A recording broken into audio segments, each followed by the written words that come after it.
let me open it to any questions any of you may have. Yes? Hi, I'm Alice Worth from Denver, Colorado. And could you explain a blowout a little bit more to me? I'm a sixth grade teacher, so what is the blowout and how does a blowout happen? What is a blowout? Okay.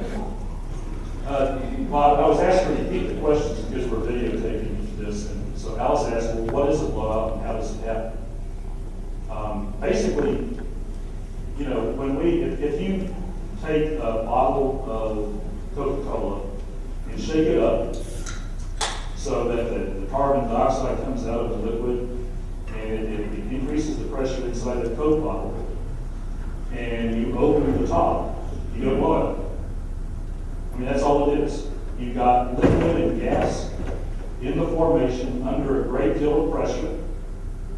And when we drill a well, all we're doing is piercing the top of that formation and sticking a straw into it.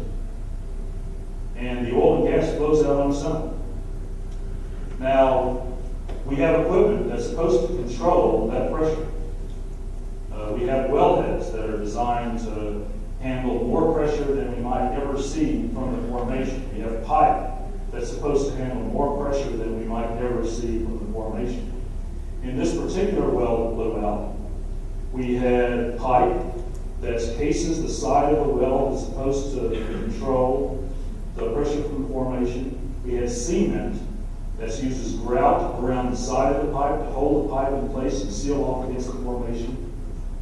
We had a set of several, 6 or 7 valves, which is called blowout preventers, on top of the well, and those valves are designed to hold back the pressure.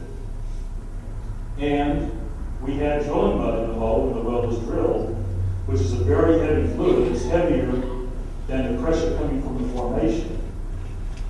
And what happened to cause this blowout was when they thought they had the well completed, they thought they had the casing in place to hold back the pressure, they displaced the drilling mud out of the well with seawater, which is not an unusual thing to do. And because they had control of the well, they thought. But the casing failed, or the cement failed, or both.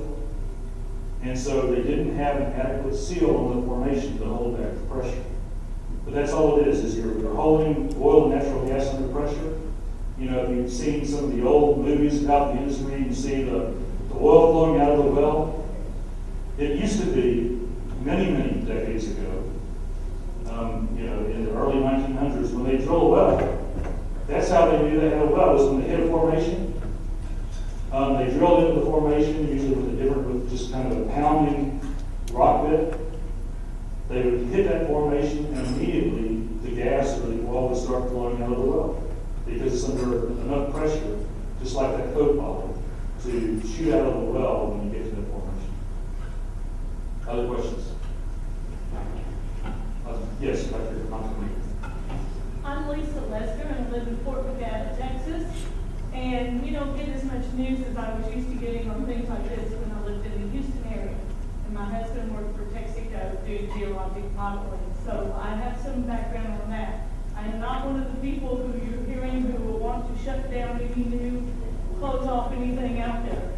I would like an answer because I know my kids will come up with it.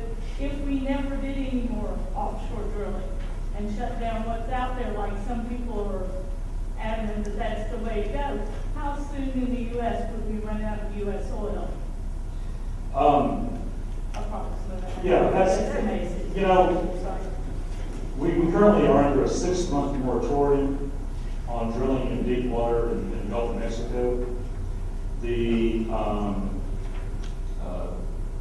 EIA, Energy Information Agency, has predicted that that's going to, that a couple of years from now, that will reduce production by 80,000 barrels a day, just that 6-month moratorium in deep water.